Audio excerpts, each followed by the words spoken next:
So I was just thinking about how, as a filmmaker, and artist, and storyteller, I've always sort of told stories that deal with gender. You know, like Spork, which I wrote and directed, and it's intersexed, previously known as Hermaphrodite, the old school cats, and effeminate, you know, gay and non-binary and lesbian and all that stuff, and then all the social kind of stereotypes I played with. And then, of course, my recent animated film with Pee-wee and Ginger Spice, where it dealt with trans, and again, non-binary, and all that stuff. But everything I do, like Spork and like The Crown of the Shadow, and I've done a bunch of music videos for artists where, like, I would make my own personal visual story with my message, because I would do the videos for free, but in exchange to get my visual art out and my sort of message. And they always dealt with truth and, like, internal consciousness, and all my stuff with gender deals with that too. And the truth is, no pun intended, is I've never really felt like I belonged to anything. And I've always felt kind of shunned by everything. Like, I'm biracial, you know, my dad's from India, my mom's white American, she's Christian, he's Sikh.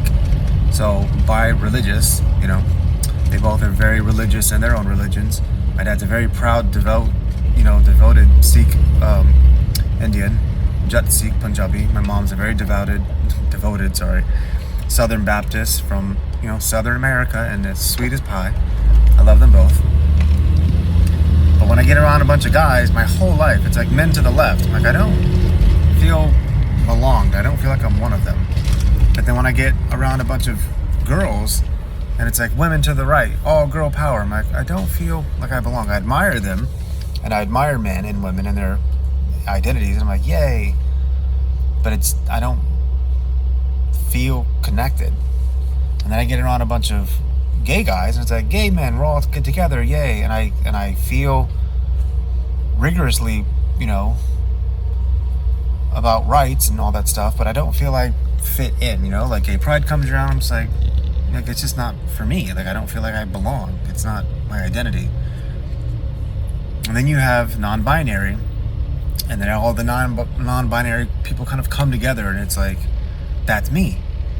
But then it's not, because I don't act non-binary, you know. I don't look non-binary as far as, like, stereotypical stuff. So I guess I'm not trans. No, I don't. I feel identified by my physiology, but I don't feel as though it's a representation of me. And then suddenly I feel like, I want to say tribal, but I know tribal is like, I can't say that because it's like, how dare you? Because I'm like stepping on a culture. So I won't say tribal, but I think to myself, why did I want to say tribal? And that's because I'm looking for a word that describes something outside of the matrix, outside of societal norms. If even within societal norms, I'm referring to the LGBTQIA plus community. As much as each individual within that is like, I'm outside the norms. I'm like, well, I feel like I'm outside of even that. Like, I don't feel any identity to any of these scenarios. And whatever it is I do kind of get close to, it's like, I don't look the part. Like, I don't want to change my gender, so I'm not trans.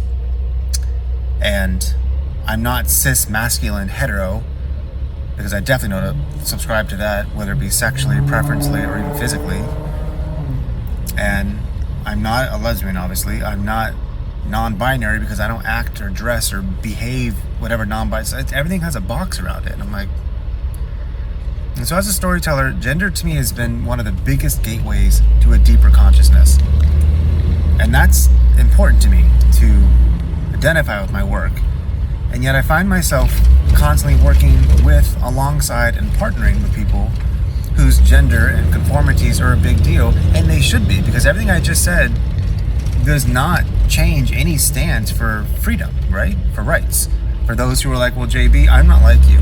I identify heavily with trans, or cisgendered male, or full Christian, or full Sikh, or whatever religion, or full cis female, or full non-binary, or pan, or, you know, effeminate gay, or whatever that is out there that's like, I'm restricted, my rights are threatened, and I'm standing up for my identity.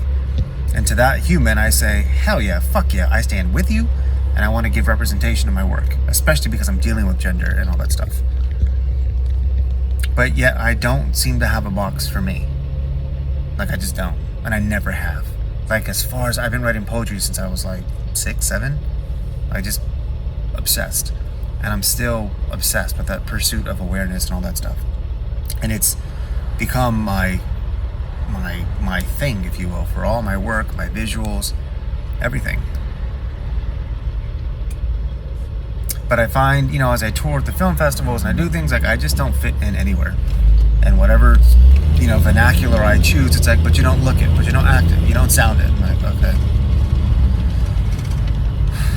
And there's hate on all sides. I've done so many things where, like, this community is angry at this, and this community is angry at that, and I'll be around trans people who are, like, fighting for trans rights, but then they themselves judge others. I'll be with non-binary people who are like, we agree, we exist, and don't judge us, but then, like, I have non-binary groups and humans I've come around that are very judgmental to others. I have people of color who are like, fight racism, but then they're like, they're racist to, they're like anti-gay, or they're like racist to Asian people. I'm like, really? Like, you have white people who are low income who are like, we're low income and we're white and we're struggling blue collar, but then they like are anti-trans or anti, gay or anti-Semitic. That's like, oh my God. Like, I've never ever seen any group, and don't be triggered, any group that when they all come together, they don't either A, think they're better than everyone, even within the LGBTQI+, and I mean everyone, like no one's off the hook, or B, they think their struggle is the worst, or C, they care so much about their struggle and could give a fuck about others, and yet demand visibility for theirs. So I find myself since birth just sort of just chilling on a tree branch, like totally chill, like solo, but with love, admiration, appreciation, and fighting desperately, dedicating my life, my artwork even, to anyone's struggle or plight or whatever, and being the first to be like, hey, that's not right, don't do that. This person, this lane, this existence deserves recognition. But but each time it's like, yeah, but you're not one of us. I'm like, okay. And I would go to church as a kid. I had long hair, and before my parents split up, I was in a turban, and it's like weird. And then I go to Sikh temples, and Guru Nanak, which is like the head Sikh, prophet, and it's like, yeah, but you're white, blue-eyed. You're not Indian. I'm like, okay.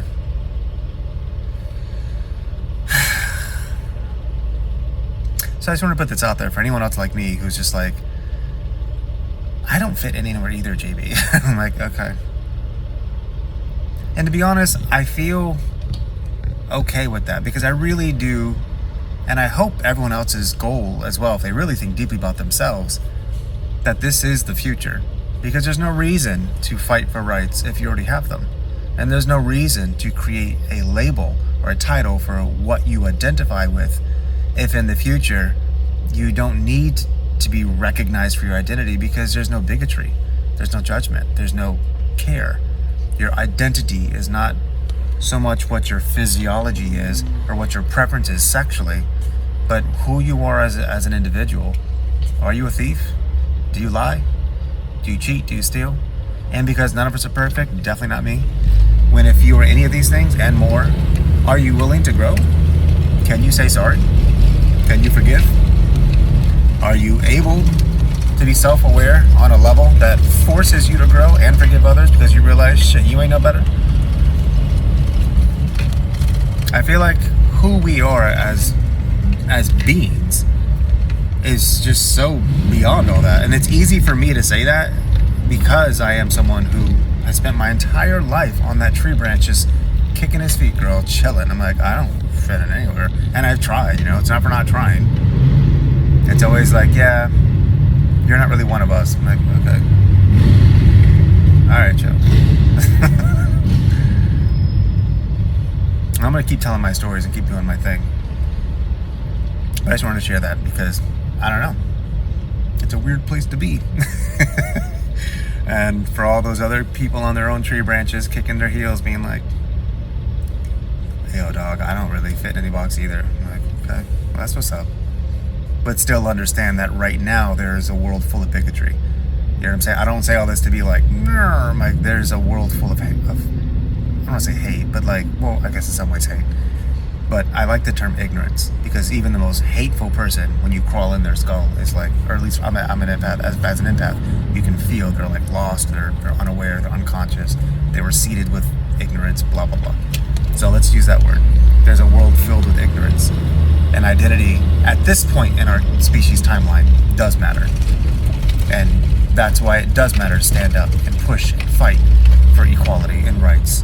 Whatever that be, whether anything that be, whether it be skin or race or not, or religion, like anything, from white, blue collar, cisgender to non-binary with fucking angel wings in the middle of like some unremote island. You know what I mean? Like whatever. Like everyone deserves to be treated not just equal, but with compassion and respect and understanding. And because we are not there yet, clearly, in this world, then there is much to say for pushing for that and advocacy and so on and so on. But for those like me who are like, I'm with all of that and I've dedicated my life to that. But no, I don't have a box to check, because whatever box I check, whatever that box is, when they come herding together like cattle, that herd is like, you don't fit here. It's like,